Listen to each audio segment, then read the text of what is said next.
আমরা আজকে DOS এর এক্সটার্নাল কমান্ডস গুলো নিয়ে আলোচনা করব।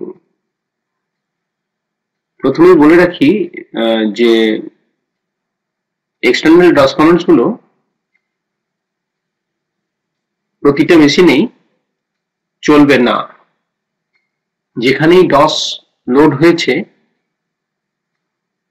বা DOS অপারেটিং সিস্টেম রয়েছে, তার মানে এই নয় যে DOS এর সমস্ত এক্সটার্নাল DOS কমান্ডস গুলো চলবে। তার কারণ হচ্ছে এই এক্সটার্নাল DOS কমান্ডস গুলোর নামে সেপারেট করে একটা করে ফাইল থাকতে হবে। যদি ওই ফাইলটা মেশিনে না থাকে তাহলে কিন্তু ওই এক্সটার্নাল DOS কমান্ডসটা রান করবে না। কিন্তু সমস্ত ইন্টারনাল DOS কমান্ডস যে মেশিনে DOS রান করছে সেখানে এক্সিকিউট করানো যাবে, কারণ সমস্ত ইন্টারনাল DOS কমান্ডস গুলো একটি মাত্র ফাইলে লেখা আছে, সেটা হচ্ছে comment.com। তাহলে comment.com ফাইলটা হচ্ছে DOS এর বুটিং ফাইল। তো যেহেতু comment.com ফাইলের মধ্যে সমস্ত ইন্টারনাল DOS কমান্ডস গুলো লেখা আছে, সেই কারণের জন্য যখন DOS প্রথম লোড হয় মেমোরিতে, সেই সঙ্গে সঙ্গে ইন্টারনাল DOS কমান্ডস গুলো মেমোরিতে মেমোরি রেসিডেন্ট প্রোগ্রাম হিসেবে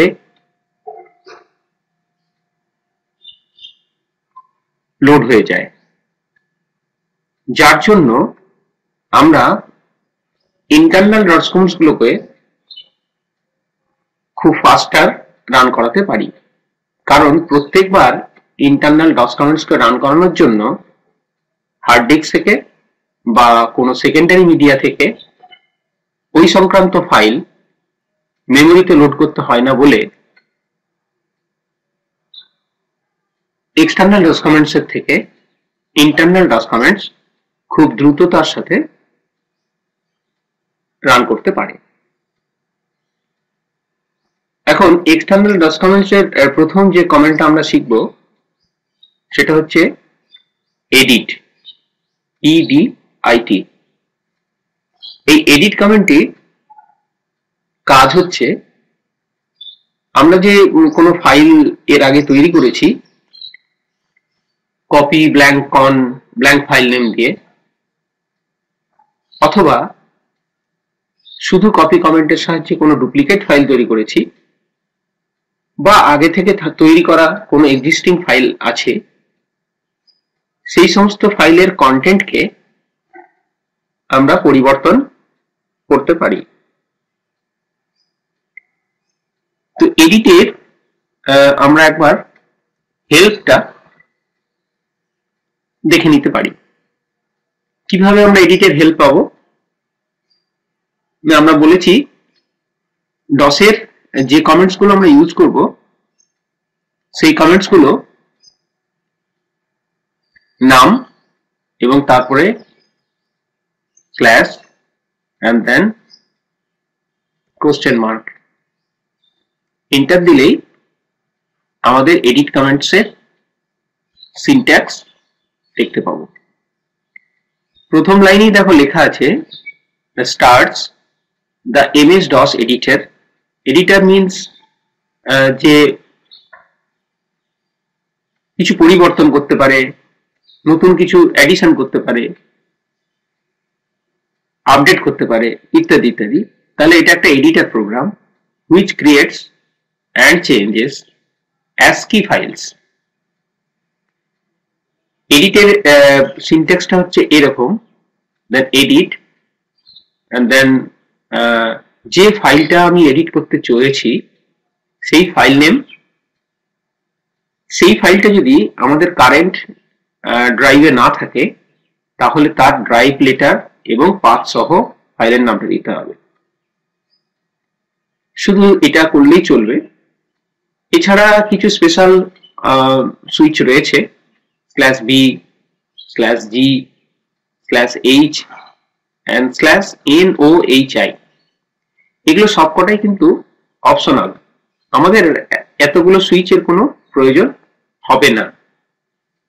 চলো আমরা এডিটর দিয়ে আমরা কোনো ফাইলের কন্টেন্ট কিভাবে পরিবর্তন করতে পারি তা একবার দেখে নিই। আমি যে বলেছিলাম যে এডিট কমেন্টটা রান করাতে গেলে এই কমেন্টের নামেই অর্থাৎ এডিটের নামেই একটা ফাইল আমার মেশিনে বা যে সিস্টেমে রান করাতে যাব সেই সিস্টেমে থাকতে হবে। এখানে আছে কিনা আমরা একবার প্রুফ দেখে নিই। আমরা যদি dir কমেন্ট ব্যবহার করি তাহলে এখানে দেখতে পাবো DOS ডিরেক্টরি বলে একটা আছে, DOS নামে একটা ডিরেক্টরি। তো এই DOS ডিরেক্টরির মধ্যে আমরা ঢুকবো cd কমান্ডের সাহায্যে। cd হচ্ছে একটা ইন্টারনাল DOS কমান্ড, এটা আমরা আগেই শিখেছি। এবার আমরা DOS ডিরেক্টরির মধ্যে ঢুকে পড়েছি। এখানে যদি আমরা dir কমেন্ট দিই তাহলে দেখতে পাবো অজস্র ফাইল। এই ফাইলের মধ্যে comment.com এডিট নামে কোনো ফাইল আছে কিনা সেটা আমরা খুঁজবো কি করে, dir and then edit, এবং এই ফাইলটার নামের পরে কিছু ক্যারেক্টার থাকতেই পারে, লাস্ট নেমও থাকতে পারে। তো সেই কারণের জন্য আমরা ওয়াইল্ড কার্ড ক্যারেক্টার ব্যবহার করলাম। এডিটের পরে একটা স্টার বসালাম, মানে বোঝাতে চাইছি আমরা তো এডিটের নামে ফাইলটা হবে এটুকু শিওর, কিন্তু ফাইলটার নামের পরে আরো কিছু ক্যারেক্টার হয়তো থাকতে পারে। ডটস এর পরেও এক্সটেনশন নেম হিসেবে কি আছে সেটা আমরা জানি না। এন্টার দেওয়ার সাথে সাথে দেখো আমাদের দুটো ফাইল দিয়েছে, একটা হচ্ছে edit.com আর একটা দেখো edit.hlp। এই edit.hlp হচ্ছে হেল্প ফাইল, and edit.com এটাই হচ্ছে অরিজিনাল ফাইল। এই ফাইলটি যদি আমার মেশিনে বা যে মেশিনে DOS রান করছে সেখানে যদি না থাকে তাহলে কিন্তু এডিট কমেন্ট কাজ করবে না।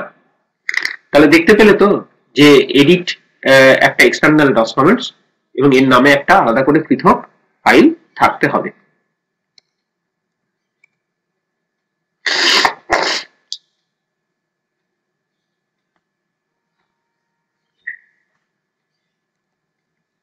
এবার আমরা dir করে দেখি যে কোন ফাইলস গুলো আমাদের মধ্যে রয়েছে। এখানে আমি চাইছি comma.txt এই ফাইলটির কন্টেন্ট পরিবর্তন করতে। তাহলে আমরা লিখব edit স্পেস, যেহেতু আমাদের কারেন্ট ড্রাইভের মধ্যেই comma.txt টা রয়েছে সে কারণের জন্য আমরা কোনো ড্রাইভ লেটার বা পাথ দেব না। তাহলে আমরা লিখব comma.txt and press enter। একটা ফুল স্ক্রিন জুড়ে কিন্তু comma.txt ফাইলটাকে আমাদের চোখের সামনে খুলে দিয়েছে এবং উপরে কিছু মেনু দেখা যাচ্ছে আর রাইট টপ কর্নারে হেল্প বলে একটা অপশন দেখতে পাচ্ছি। এবার আমরা কার্সারের সহায়তায়, এই down arrow key up arrow কির সহায়তায় আমরা কিন্তু কার্সারকে একটা নির্দিষ্ট পজিশনে নিয়ে যেতে পারি যদি আমাদের কোনো টেক্সটকে মুছতে হয় বা টেক্সটকে এন্ট্রি করতে হয় বা এডিট করতে হয় সেরকম। আমি এখানে চাইছি প্রথম লাইনের ফক্সটাকে মুছে দিতে, মুছে দেওয়া হয়ে গেছে। এবার আমাদের এইটুকু মডিফিকেশন করার দরকার ছিল, আমরা এইটুকু মডিফিকেশন করে ফেলেছি। এবার উপরের এই মেনুগুলোকে অ্যাক্টিভেট করতে গেলে alt and then first letter। তাহলে আমাদেরকে বেরিয়ে যেতে হবে। তাহলে Alt F দিলে আমাদের কিন্তু ফাইলের মেনুটা আসবে। এখান থেকে আমাদের এক্সিট বাটনে ক্লিক করলে বা এক্সিট অপশনে এন্টার মারলে ফাইলটা বেরোবার আগে সেভ করব কিনা জিজ্ঞেস করবে এবং সেখানে আমরা ইয়েস বাটনের সাহায্যে মানে ইয়েস করে আমরা সেটা বেরিয়ে যাব। এছাড়া আমরা পরের মেনু একটা আছে এডিট মেনু, যেখানে কাট কপি পেস্ট করা যেতে পারে। এছাড়া আমরা ফাইলের মধ্যে কোনো কিছু ওয়ার্ড বা সেন্টেন্স সার্চ করার জন্য আমাদের সার্চ অপশন রয়েছে। আর লাস্ট অপশনস যেটা রয়েছে সেখানে ডিসপ্লে সংক্রান্ত, অর্থাৎ এখানে কালার কি হবে, লেখার কালার কি হবে, এই সমস্তগুলো সেটিংস চেঞ্জ করার জন্য ডিসপ্লে। তাহলে তোমাদের এখানে একটা জিনিস দেখাতেই হবে, সেটা হচ্ছে যে এই কাট কপি পেস্ট কি করে করা যায় আর কি। ধরো ব্রাউন ফক্স জাম্পস এই শব্দটা আমি কপি করতে চাইছি থ্যাংক ইউ পরে। তাহলে এই ব্রাউন ফক্স এর বি এর নিচে কার্সার রেখে শিফট কি কে প্রেস করে রাইট অ্যারো কি প্রেস করলে দেখো এটা পরপর সিলেক্ট হচ্ছে। শিফট কি এর সাথে রাইট অ্যারো কি প্রেস করলে এটা সিলেক্ট হবে। সিলেক্ট হয়ে যাওয়ার পর আমাদের এডিট মেনুকে অ্যাক্টিভেট করতে হবে। এডিট মেনুকে অ্যাক্টিভেট করতে গেলে অল্ট এন্ড দেন দেখো ওখানে ই, ফার্স্ট লেটার ই। এখানে আমরা কপি কমান্ডে সিলেক্ট করে নেব ডাউন অ্যারো কির সাহায্যে। এরপরে আমরা এন্টার কি দেব, তাহলে এটা মেমোরিতে কপি হয়ে গেল। এবার আমরা কার্সারটাকে নিয়ে আসবো সেইখানে যেখানে আমার ওই কপি করা অংশটিকে পেস্ট করতে হবে। কার্সারকে নিয়ে এসেছি। এরপরে আমরা আবার অ্যাক্টিভেট করব এডিট মেনুকে। অল্ট কিকে প্রেস করার পর ই প্রেস করতে এডিট মেনু দেখা গেল। এখানে দেখো পেস্ট কমান্ডটা অ্যাক্টিভেট হয়ে আছে। পেস্ট কমান্ডে ক্লিক করলে আমরা দেখতে পাবো এখানে পেস্ট হয়ে গেছে যে অংশটা আমরা কপি করেছিলাম। তাহলে দেখতে পেলে তো এইখানে মাউস চলবে না, সেই কারণের জন্য আমাদেরকে এভাবে কিবোর্ড থেকে আমাদের কমেন্ট দিয়ে দিয়ে আমাদেরকে এটাকে এডিট করতে হবে। যাই হোক, আমরা এটাকে এবার সেভ করব এবং সেই সঙ্গে সঙ্গে বেরোবো। তাহলে অল্ট এফ, তাহলে ফাইল মেনুতে এলো। ফাইল মেনুতে একদম আগে আমরা সেভ করে তারপরে এক্সিট করতে পারি, আবার একবারেও এক্সিট করতে পারি। তাহলে আমরা এক্সিট করছি। এক্সিট করে এক্সিট অপশনে এসে আমরা যখন এন্টার দেবো তখন আমাকে একটা অপশন দিচ্ছে loaded file is not saved, save it now. এবং ইয়েস এ দেখো এখানে কার্সার ব্লিঙ্কিং করছে। আমরা এখন এন্টার কিকে প্রেস করে দেবো। এতক্ষণ ধরে আমরা এডিট মেনুর মধ্যে বা এডিটের মধ্যে ঢুকেছিলাম। এখন আমরা আবার ডস প্রম্পটে ফিরে এসেছি। এখন আমরা দেখতে চাইছি যে আমরা যে comma.txt এর মধ্যে যে মডিফিকেশনস গুলো করেছিলাম সেটা আদৌ হয়েছে কিনা। তার জন্য আমরা ফাইলের কন্টেন্ট দেখার কমেন্ট ব্যবহার করব। ফাইলের কন্টেন্ট দেখার কমেন্ট হচ্ছে type, type, type space comma.txt। Enter দেওয়ার ফলে comma.txt এর কন্টেন্ট দেখতে পেলাম। দেখো এখানে ফক্স বলে ওয়ার্ডটা আমরা মুছে দিয়েছি। এবার ব্রাউন ফক্স জাম্পস এটা আমরা কপি করেছিলাম এবং থ্যাংক ইউ নিচে পেস্ট করেছিলাম। দেখো এখানে পেস্ট হয়েছে। তাহলে এডিট কমেন্টের সাহায্যে আমরা কোনো ফাইলের কন্টেন্টকে আমরা পরিবর্তন করতে পারি। এবার আমরা যে কমেন্টটাকে নিয়ে আলোচনা করব সেটার নাম হচ্ছে attrib, ATTRIB। এটাও কিন্তু এক্সটার্নাল ডস কমেন্টস।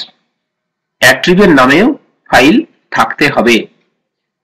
আমরা দেখে নিই একবার। সিডি, এটা ডস ডিরেক্টরির মধ্যে রয়েছে। তাহলে সিডি ডস, এখানে আমরা dir ATTRIB ** দিয়ে যদি আমরা এন্টার মারি তাহলে দেখতে পাবো attrib.txt নামে একটি ফাইল রয়েছে। তাহলে আমার মেশিনেও attrib কমেন্টটাকে চালাতে পারবো। এখন প্রশ্ন হচ্ছে যে attrib কমেন্টটার কি কাজ সেটা আমাদেরকে জানতে হবে। তাহলে আমরা হেল্প মেনুতে চলে যাই, attrib attrib and then slash and then question mark।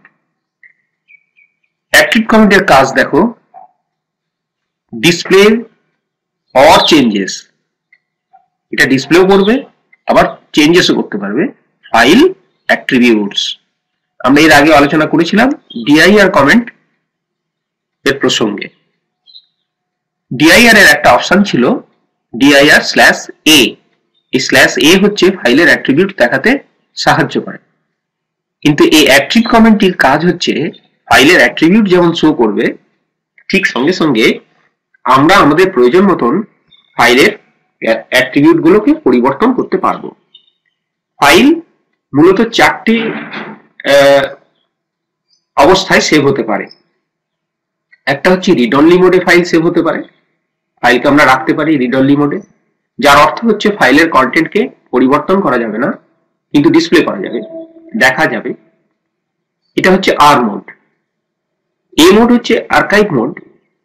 এই আর্কাইভ মোডটার কাজ হচ্ছে ফাইলটাকে মডিফিকেশন করা যাবে, তাকে ডিলিট করা যাবে, তাকে আপডেট করা যাবে, তাকে সমস্ত কিছুই পরিবর্তন করা যেতে পারে তার উপরে। এটাই হচ্ছে বাই ডিফল্ট মোড। আমরা যদি কোনো ফাইল প্রথম তৈরি করে থাকি এবং কোনো অ্যাট্রিবিউট সেট না করে থাকি তাহলে কিন্তু ফাইলের ডিফল্ট অ্যাট্রিবিউট হচ্ছে এ। এইচ মোড হচ্ছে হিডেন মোড, অর্থাৎ এই মোডে ফাইল সাধারণ ডস কমেন্টের সাহায্যে আমরা দেখতে পাবো না এই সমস্ত ফাইলগুলোকে। আর একটা রইল সিস্টেম মোড। সিস্টেম মোড আগেই বলেছি রিড অনলি মোড আর হিডেন মোড দুটো যদি কোনো ফাইলের সাথে একসাথে লাগানো যায় যা অবস্থা হবে সেটাই হচ্ছে সিস্টেম মোড। সিস্টেম মোড হচ্ছে রিড অনলি তো হবেই, তার সাথে সাথে হিডেন মোডে থাকবে। এবার আমরা প্লাস আর মাইনাসের কথাটা বলি। প্লাস চিহ্নটা যদি এই সমস্ত অ্যাট্রিবিউটস এর আগে বসাই তাহলে কিন্তু ফাইলের চরিত্র অর্থাৎ অ্যাট্রিবিউটস চেঞ্জ হয়ে যাবে। আমি যদি প্লাস আর বসাই তাহলে কিন্তু ফাইলটা যদি এ মোডে থাকে তাহলে সেটা আর মোডে ট্রান্সফার হয়ে যাবে, যদি এইচ মোডে থাকে তাহলে আর মোডে ট্রান্সফার হয়ে যাবে। যে কোনো মোডে যদি ট্রান্সফার করতেই হয় তাহলে সেই ফাইলের অ্যাট্রিবিউটটা, যে অ্যাট্রিবিউটটা আমি সেট করতে চাইছি সেই অ্যাট্রিবিউটটার আগে প্লাস সাইন বসাবো। আর যদি ফাইলের থেকে কোনো অ্যাট্রিবিউটসকে আমরা আবার তুলে নিতে চাই বা ডিসেবল করতে চাই তাহলে আমরা মাইনাস সাইন ব্যবহার করে আবার ওই অপশনটিকে মানে ফাইলের ওই অ্যাট্রিবিউটটাকে আমরা ইউজ করব। দেখি আমরা এটা কিভাবে করতে পারি। আমরা cls কমান্ড ব্যবহার করে স্ক্রিনটা ক্লিয়ার করে দিলাম। dir ব্যবহার করে আমাদের ড্রাইভে কি কি ফাইলস আছে সেটা আমরা একবার দেখে নিলাম। আমরা চাইছি comma.txt ফাইলটার অ্যাট্রিবিউট দেখতে। আমি তো আগেই বলেছি অ্যাট্রিবিউট কেবল ফাইলের অ্যাট্রিবিউট চেঞ্জ করতে পারে তা নয়, ডিসপ্লেও করতে পারে। তাহলে আমরা attrib attrib স্পেস দিয়ে comma.txt এন্টার দিলেই আমরা দেখতে পাবো ফাইলটা কোন ড্রাইভে রয়েছে সেটা তো দেখিয়েছে এবং সেই সঙ্গে সঙ্গে দেখো বাম দিকে একটা সিম্বল দেখিয়েছে a, দ্যাট মিনস এটা আর্কাইভ অ্যাট্রিবিউট। এটার অর্থ হচ্ছে যে এই ফাইলটাকে আমি ডিলিট করতে পারি, মডিফাই করতে পারি, দেখতে পাই, সবকিছুই করতে পারবো এটা। এখন একে আমি যদি রিড অনলি মোডে ট্রান্সফার করতে চাই তাহলে আমাদেরকে কি করতে হবে না attrib attrib প্লাস আর। আমি আগেই বলেছি যে মোডটা আমরা ফাইলের সঙ্গে অ্যাড করব সেই মোডের আগে কিন্তু একটা প্লাস সাইন দিতে হবে, স্পেস comma.txt ফাইলের নাম লিখতে হবে। এবার আমরা এন্টার করলাম। এখন কিন্তু comma.txt রিড অনলি মোডে ট্রান্সফার হয়ে গেছে। কি করে বুঝবো? আমরা attrib attrib কমেন্টের সাহায্যে আরেকবার আমরা comma.txt এর অ্যাট্রিবিউট দেখার চেষ্টা করব। দেখো এই মধ্যে ছিলই, তার সাথে দেখো আর মোড অ্যাড হয়ে গেছে। এখন যদি আমরা ফাইলটাকে মুছতে চাই, ফাইল মোছার কমেন্ট হচ্ছে del, তাহলে ফাইল মোছার কমেন্ট ডেল বাই ইরেজ, তাহলে ডেল কমেন্টের সাহায্যে যদি আমরা কমা ডট টিএক্সটি এই ফাইলটিকে মুছতে চাই, তাহলে কি বলছে, অ্যাক্সেস ডিনাইড, ফাইলটাকে কিন্তু আমরা মুছতে পারবো না। কিন্তু ফাইলের কন্টেন্ট যদি দেখতে চাই, type টাইপ স্পেস কমা ডট টিএক্সটি, তাহলে দেখতে পাবো ফাইলের কন্টেন্ট কিন্তু আমাদেরকে দেখাচ্ছে। অর্থাৎ আমরা ফাইলের কন্টেন্ট দেখতে পাবো, কিন্তু একে কোনোভাবেই মডিফিকেশন করতেও পারবো না, আর কোনোভাবেই আমরা এটাকে ডিলিটও করতে পারবো না। এবার আমরা চাইছি এই ফাইলটি থেকে আর মোডকে ডিসেবল করতে, তাহলে আমরা ATTRIB লিখবো। এখানে যেহেতু অপশনটাকে ডিসেবল করব, তাহলে -r Dev, and then space comma dot txt and press enter। এখন যদি আমরা active comment ইউজ করি and then comma dot txt কে দেখার চেষ্টা করি যে এর কি অ্যাট্রিবিউট রয়েছে, তাহলে দেখতে পাবো এই অ্যাট্রিবিউট রয়েছে। এই মতন অবস্থায় যদি আমি comma txt কে মুছতে চাই, তাহলে কিন্তু comma dot txt মুছে যাবে। আমরা নেক্সট যে এক্সটার্নাল ডস কমেন্ট সম্পর্কে আলোচনা করব, সেটা হচ্ছে ফাইন্ড। ফাইন্ড এই কমেন্টের কাজ হচ্ছে কোনো টেক্সট বা স্ট্রিং কে কোনো ফাইল থেকে খুঁজে বার করে দেখানো। এখন টেক্সট বা স্ট্রিং বলতে কি বোঝায় না, টেক্সট বা স্ট্রিং মানে হচ্ছে একটা ওয়ার্ড হতে পারে, অর্থাৎ নাম্বার অফ ক্যারেক্টার্স কে আমরা স্ট্রিং বলতে পারি, অথবা একটা ক্যারেক্টারকেও স্ট্রিং বলতে পারি। যাই হোক, এর আগে আমরা ফাইন্ড কমেন্টের ব্যবহারের আগে আমরা ঠিক করে নিই যে কোন ফাইল থেকে আমরা কি ওয়ার্ড খুঁজে বার করব। আমাদের এখানে যে ডিরেক্টরি লিস্টটা দেখানো হয়েছে, সেই ডিরেক্টরি লিস্টের মধ্যে দেখো এখানে python.txt বলে একটা ফাইল রয়েছে। আমরা আগে দেখে নিই এই python.txt এর মধ্যে কি আছে। তো ফাইলের কন্টেন্ট দেখার জন্য আমাদের যে ইন্টারনাল ডস কমেন্টস আছে সেটার নাম হচ্ছে টাইপ, TYPE টাইপ। তাহলে আমরা একবার লিখি TYPE টাইপ স্পেস python.txt। আমরা এন্টারকে প্রেস করলে দেখতে পাবো python.txt এর কন্টেন্টটা। একবার ভালো করে দেখে নিই যে প্রথমে দেখো পাইথন একটা শব্দ রয়েছে, আমরা চাইছি যে পাইথন শব্দটাকে খুঁজবো python.txt ফাইলের মধ্য থেকে। এখন পাইথন দেখো ফার্স্ট লাইনে লেখা আছে, দেখো সেকেন্ড লাইনে পাইথন লেখা আছে বটে, কিন্তু এটা স্পেলিং মিস্টেকস আছে। থার্ড লাইনে দেখো পাইথন শব্দটি রয়েছে, এন্ড ফোর্থ লাইনে দেখো পাইথন শব্দ রয়েছে, কিন্তু ফিফথ এন্ড সিক্সথ লাইনে কিন্তু কোনো পাইথন বলে কোনো শব্দ নেই। এইরকম একটি ফাইল আমরা বেছে নিচ্ছি যেটার নাম হচ্ছে python.txt। এখন ফাইন্ড কমেন্ট ইউজ করার আগে আমরা তার সিনট্যাক্সটা অবশ্যই দেখে নেব। সিনট্যাক্স দেখতে গেলে কি করব আমরা, না আমরা ফাইন্ড লিখব and then front slash and then তার সাথে একটা question mark and press enter. দেখো এখানে ফাইন্ড এর হেল্প খুলে দিয়েছে। প্রথম লাইনটাতে দেখো ফাইন্ড কমেন্টের কাজটা লিখে দিয়েছে, বলছে searches for a text string in a file or files, যার অর্থ হচ্ছে এক বা একাধিক ফাইল এর থেকে আমরা কোনো টেক্সট স্ট্রিং কে খুঁজে বার করতে পারবো ফাইন্ড কমেন্টের সাহায্যে। নেক্সট লাইনেই দেখো ফাইন্ডের সিনট্যাক্সটা দিয়েছে, তাহলে ফাইন্ড এন্ড দেন দেখো থার্ড ব্র্যাকেটের মধ্যে কতগুলো সুইচ উল্লেখ করা আছে। এই সুইচ গুলো কিন্তু সব অপশনাল, কারণ আমি আগেই বলেছি সিনট্যাক্সের মধ্যে যেখানে থার্ড ব্র্যাকেটের মধ্যে যা লেখা থাকবে সেটার মানে হলো আমি ব্যবহার করতেও পারি নাও করতে পারি। এখানে দিয়েছি যে সুইচ গুলো সেটা হচ্ছে /v /c/in and /i।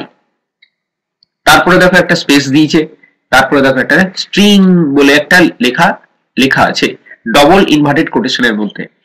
String অবশ্যই ডবল ইনভার্ট কোটেশনের মধ্যে তোমাকে দিতে হবে, তবে এইখানে যে স্ট্রিং লেখা আছে, আমাকে এখানে যে স্ট্রিং লিখতে হবে তা নয়, তুমি যে ওয়ার্ডটা খুঁজতে চাও সেই ওয়ার্ডটা কিন্তু ডবল ইনভার্টেড কোটেশনের মধ্যে এখানে দিয়ে দিতে হবে। দেন স্পেস এন্ড দেন দেখো ফাইল নেম লেখা আছে, কিন্তু ফাইল নেমের আগে দেখো থার্ড ব্র্যাকেটে দুটো জিনিস লেখা আছে, একটা হচ্ছে ড্রাইভ কোলন আর একটা হচ্ছে পাথ। এটা তখনই লাগবে যদি এই ফাইলটা, অর্থাৎ যে ফাইলের থেকে আমরা টেক্সটটাকে খুঁজতে চাইছি সেই ফাইলটা আমাদের কারেন্ট ডিরেক্টরিতে যদি না থাকে, তাহলে যে ড্রাইভে থাকবে সেই ড্রাইভ লেটার দেন কোলন, অর্থাৎ যদি ডি ড্রাইভে থাকে ফাইলটা তাহলে ডি কোলন। আমরা যদি বসে থাকি সি ড্রাইভে, তাহলে সি ড্রাইভ থেকে তো এই ফাইলটা থেকে দেখা যাবে না, তাহলে আমাদের এই ফাইলটার আগে লিখতে হবে, ফাইল নেমের আগে আমাদের ডি কোলন লিখতে হবে যদি ফাইলটা ডি ড্রাইভে থাকে। ধরো ডি ড্রাইভের মধ্যে আবার কোনো একটা সাব ফোল্ডারের মধ্যে রয়েছে, তো সেখানে সেই সাব ফোল্ডারটাও আমাকে কিন্তু তাহলে লিখতে হবে ডি কোলন স্ল্যাশ দেন পাথ নেম, অর্থাৎ কোন সাব ডিরেক্টরিতে বা সাব ডিরেক্টরিতে রয়েছে সেই ডিরেক্টরির নাম লেখা থাকবে, তারপরে আমরা আবার স্ল্যাশ ব্যবহার করে আমরা ফাইল নেম লিখবো। যেহেতু আমরা কারেন্ট ড্রাইভে এই ফাইলটা রয়েছে সেই কারণের জন্য আমাদের কিন্তু ড্রাইভ এবং পাথ নেম দেওয়ার কোনো দরকার নেই। এবার আমরা আসছি যে স্ল্যাশ ভি এই সুইচটা যদি আমরা ব্যবহার করি তাহলে কি সুবিধা পাবো। স্ল্যাশ ভি যদি আমরা ব্যবহার করি তাহলে দেখো লেখা আছে displace all lines not containing, দেখো বারবার এখানে লেখা আছে, দেখো not containing the specified string, অর্থাৎ যে স্ট্রিংটা আমরা এখানে দিয়েছি খোঁজার জন্য সেই স্ট্রিংটা যে যে লাইনে নেই সেই লাইন কটাই ডিসপ্লে করবে। স্ল্যাশ সি যদি ইউজ করি যার অর্থ হচ্ছে displace only the count of lines containing the string, only the count of lines, অর্থাৎ এই স্ট্রিংটা আমার এই ফাইলের মধ্যে কতবার মানে কতগুলো লাইনে আছে সেই লাইন নাম্বারগুলো কাউন্ট করে তোমাকে দেখাবে। ধরো আমরা এই স্ট্রিংসটাকে 3টে লাইনে খুঁজে পেয়েছি, তাহলে এই স্ল্যাশ সি যদি আমরা ইউজ করি তাহলে আমরা লাইন 3টে লাইনে খুঁজে পেয়েছি বলেই ও দেখাবে, কিন্তু লাইন কটাকে ডিসপ্লে করবে না। and then স্ল্যাশ ইন যদি দিই তাহলে display the line numbers with the display lines, অর্থাৎ এই স্ট্রিংটা যে স্ট্রিংটাকে আমরা খুঁজতে চাইছি সেই স্ট্রিংটা যত নম্বর লাইনে থাকবে সেই লাইন নাম্বার সহ ওই লাইনটাকে ডিসপ্লে করবে। and then স্ল্যাশ আই, এটা খুব ভাইটাল, এই স্ল্যাশ আই এর কাজ হচ্ছে ignores the case of the characters when searching for the string, অর্থাৎ যার অর্থ হচ্ছে আমি এখানে নরমালি ফাইন্ড কমেন্টের সাহায্যে যদি আমি কোনো সুইচ ব্যবহার না করে আমি যে স্ট্রিংটাকে খুঁজতে চাইছি সেই স্ট্রিংটাকে যদি আমি যে প্যাটার্নে দেবো, প্যাটার্ন মানে আমাদের নরমালি আমরা দুটো কেসে লিখতে পারি কোনো টেক্সটকে, সেটা হচ্ছে upper case and lower case. Upper case means বড় হাতের লেটার দিয়ে আমরা লিখতে পারি, আবার লোয়ার কেস মানে হচ্ছে ছোট হাতের লেখা দিয়ে ক্যারেক্টার দিয়ে লিখতে পারি। তো আমরা যে কেসে এই স্ট্রিংটাকে আমি এখানে লিখবো, অর্থাৎ যদি ক্যাপিটাল লেটারেই সবকটাকে লিখে থাকি টেক্সটটাকে, তাহলে কিন্তু নরমাল ফাইন্ড কমেন্ট ফাইলটার মধ্যে থেকে যে কেবল সেই সমস্ত ওয়ার্ডগুলোকে খুঁজে বার করবে যে ওয়ার্ডগুলো সব অল ক্যাপিটাল লেটারসে লেখা আছে। অর্থাৎ নরমাল ফাইন্ড কিন্তু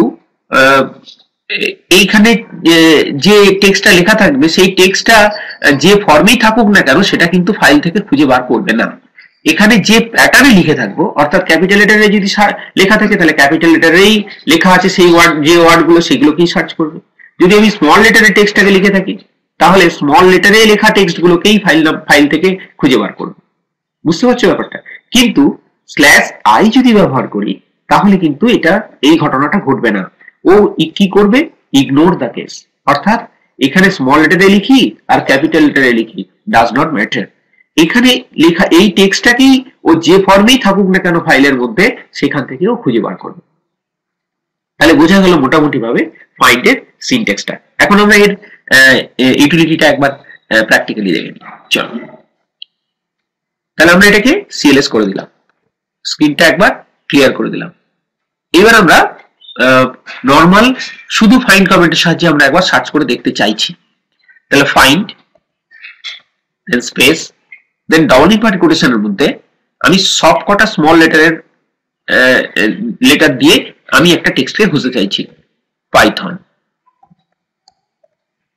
দেখো সবকটা কিন্তু আমি স্মল লেটারে লিখেছি, কিন্তু আমরা যদি ফাইলটা দেখে থাকি ভালো করে আগে একবার তাহলে দেখতে পাবো যে কটা পাইথন শব্দ লেখা আছে সব কটা পাইথনেরই কিন্তু পিটা বড় হাতের লেখা ছিল, বাকি সব ছোট ছিল, কিন্তু আমি এখন ছোট হাতের সমস্ত লিখে দিয়েছি। and then space python .txt। যদি আমরা এন্টার প্রেস করি তাহলে দেখতে পাবো আমাকে রেজাল্ট দেখাচ্ছে যে আমি python.txt এর মধ্যে কোনো এই ওয়ার্ডটা এই প্যাটার্নের নেই। বুঝতে পারলে? এখন যদি আমি এটাকে বড় হাতেরও লিখে দেখি তাহলেও আমাকে ওই রেজাল্টই দেখাবে। ফাইন্ড, দেন আমি python space and then python.txt enter দিই, তাহলে দেখো সেম রেজাল্ট। অর্থাৎ নর্মাল ফাইন্ড কোনো সুইচ ছাড়াই আমরা যদি কোনো ওয়ার্ডকে সার্চ করি তাহলে সে কিন্তু কেস সেন্সিটিভিটি নিয়েই কিন্তু সার্চ করবে। অর্থাৎ ছোট হাতের সমস্ত ওয়ার্ড ক্যারেক্টার যুক্ত পাইথনকে ও এইরকম প্যাটার্নেই কিন্তু খুঁজে বেড়াবে। যদি না পায় তাহলে বলছে দেখো নেই, কোনো লাইনে নেই, যদি থাকতো তাহলে এখানে লাইনগুলো দেখাতো। তেমনি বড় হাতের পাইথন লিখেছি সেটাও কিন্তু এর মধ্যে নেই, যে কারণের জন্য আমাকে এখানে কিন্তু দেখায়নি কোনো লাইন। এখন দেখি ঠিকঠাক ভাবে যদি আমরা ফাইন্ড করি, যে ফাইন্ড and then প্রথমটা বড় হাতে দিলাম, তারপরে কিন্তু সব স্মল লেটারে দিলাম, যেটা ওখানে রয়েছে। ডাবল কোটেশন বন্ধ করে দিয়ে আমরা কোন ফাইল থেকে খুঁজবো সেটা আমরা দিয়ে দিলাম। প্রেস এন্টার, দেখতে পাবো এবার রেজাল্ট। দেখো এইরকমই প্যাটার্নে কিন্তু খুঁজে বার করেছে। পাইথন ফার্স্ট লাইনে রয়েছে, দেখো তারপরের লাইনটাতে পাইথন রয়েছে, দেখো তারপরে আরেকটা লাইন দিয়েছে সেখানেও পাইথন রয়েছে। তাহলে বুঝতে পারছো তো যে আমাদের ফাইন্ড কমেন্টের সাহায্যে যদি কোনো ফাইন্ড কমেন্টে যদি কোনো স্পেশাল সুইচ না ব্যবহার করে থাকি তাহলে যে প্যাটার্নে আমরা সার্চ করব সেম প্যাটার্নেই কিন্তু খুঁজে বার করবে। এখন আমরা আর কটা ওই সুইচ গুলো যেগুলো আছে সেটা আমরা ব্যবহার করে খুঁজবো। আমরা চাইছি পাইথন শব্দটা লেখা নেই এরকম কতগুলো লাইন আছে, তাহলে আমাদের পাইথন মানে ফাইন্ড দেন স্পেস দিতে পারো, নাও দিতে পারো, then /v and then double inverted কোটেশনের মধ্যে আমরা পাইথন শব্দটা লিখলাম, স্পেস ডবল ইনভার্টেড কোটেশনটা বন্ধ করলাম, দেন স্পেস কোন ফাইল থেকে আমরা দেখতে চাইছি সেই ফাইল নেমটা আমরা দিয়ে দিলাম এন্ড প্রেস এন্টার। তাহলে দেখো এই লাইনটাতে পাইথন শব্দ কোথাও নেই। এটা দেখো পাইথন বলে মনে হচ্ছে কিন্তু এটা স্পেলিং মিস্টেকস আছে, তো সেই কারণের জন্য এটা তো কোথাও এই লাইনে কোথাও পাইথন শব্দ নেই বলে এই লাইনটা দেখিয়েছে। এই লাইনটাতেও কোনো দেখো পাইথন শব্দ নেই, সেই জন্য এখানে দেখিয়েছে। এই লাইনটাতেও কোনো পাইথন শব্দ নেই। তাহলে যে কটা পাইথন শব্দ নেই সেই কটা লাইনই কিন্তু আমাকে দেখিয়েছে /v অপশন। এবার আমরা যদি আমরা ফাইন্ড দেওয়ার পর /c যদি ব্যবহার করি, অর্থাৎ c তে তো তোমাদেরকে আগেই বলেছি যে ওয়ার্ডটাকে খোঁজা হচ্ছে বা যে টেক্সটটাকে খোঁজা হচ্ছে সেই টেক্সটটা কতগুলো লাইনে আছে সেই লাইন নাম্বারের সংখ্যাটা দেখাবে। দেন আমরা এখানে পাইথন লেখার পর ডবল কোটেশনটা বন্ধ and then python.txt অর্থাৎ ফাইলের নামটা দিয়েছি, দেন প্রেস এন্টার। দেখো ও বলতে চাইছে এই ওয়ার্ডটা python.txt ফাইলে 3টে লাইনে দেখা গেছে। দেখো ঠিক তাই, 3টে লাইনেই দেখা আছে। আগের রেজাল্ট গুলো দেখেছো, দেখো 3টে লাইনেই আছে, ঠিকঠাক। এবার আমরা /n ব্যবহার করব, তাহলে find and then /n and press enter। n এ কি বলছে না যে লাইন কটাতে লেখা দেখা যাবে এই টেক্সটটাকে সেই লাইন নাম্বার সহ লিখবে। দেখো ফার্স্ট লাইনে পাইথন ছিল, ফার্স্ট লাইনে দিয়েছে। 2 নম্বর লাইনে পাইথন নেই, তাহলে সেই কারণে জন্য 2 নম্বর লাইন দেখায়নি। 3 নম্বর লাইনে পেয়েছে তাহলে 3 দেখিয়েছে। 4 নম্বর লাইনে দেখিয়েছে, কিন্তু তারপরের 5 আর 6 নম্বর লাইনে কিন্তু পাইথন শব্দ নেই, সেই কারণে জন্য ওটা দেখায়নি। and then lastly আমরা /i দিয়ে দেখব। /i কি বলেছে যে ইগনোর কেস, অর্থাৎ আমি ছোট হাতের অক্ষরে লিখি আর বড় হাতের অক্ষরে লিখি ওর কোনো ম্যাটার করবে না। তাহলে আমি এখানে পিটাকে ছোট হাতের করে দিলাম। এবার আমরা এন্টার দিই, দেখতে পাচ্ছ স্ল্যাশ আই দেওয়ার ফলে আমি কিন্তু পাইথন ছোট হাতেরই দিই, অথবা আমরা যদি এটা বড় হাতের দিই তাহলেও কিন্তু কোনো ম্যাটার করবে না। পাইথন আমরা বড় হাতে লিখি,